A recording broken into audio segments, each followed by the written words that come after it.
Aux yeux de Jésus, les femmes avaient une valeur radicalement différente de ce que la société de l'époque leur donnait. Et ça se voit dans trois choses.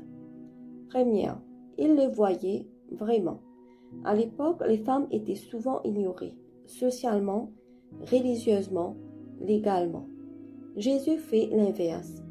Il parle à la Samaritaine au puits, en public, alors que c'était interdit. Il écoute Marie assise à ses pieds, alors que Marthe s'agite. Il défend la femme adultère, quand tout le monde veut la lapider. Deuxième, il leur confie de la responsabilité spirituelle. Les femmes étaient les premiers témoins de la résurrection.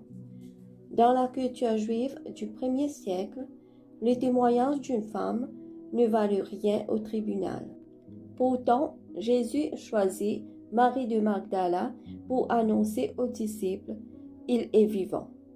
C'est lui qui leur donne le premier mandat d'évangélisation de l'histoire.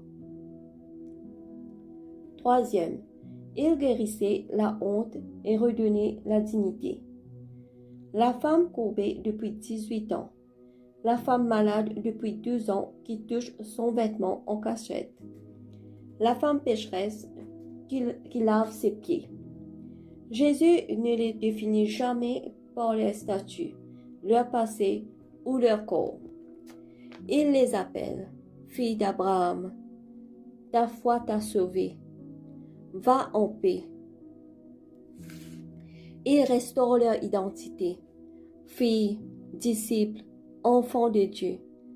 Pas propriété, pas problème. Pour Jésus, la femme n'est pas un accessoire, ni un rôle. C'est une fille du Père, cohéritier, amie, disciple, témoin. Ce que Jésus a fait pour elle hier, il le fait encore pour les femmes d'aujourd'hui. Jésus regardait les femmes comme le Père nous regarde, des filles, pas des fonctions. Hier, c'était la Samaritaine, Marie, la femme courbée. Aujourd'hui, c'est ta mère, ta sœur, ta collègue. C'est toi. Tu n'es pas invisible, tu comptes. Ton âme compte, autant que celle d'un homme. Même valeur, même accès, même appel. Il pourvoit, il restaure, il donne la parole à porter. Aux yeux de Jésus, rien n'a changé. Les femmes comptent. Amen.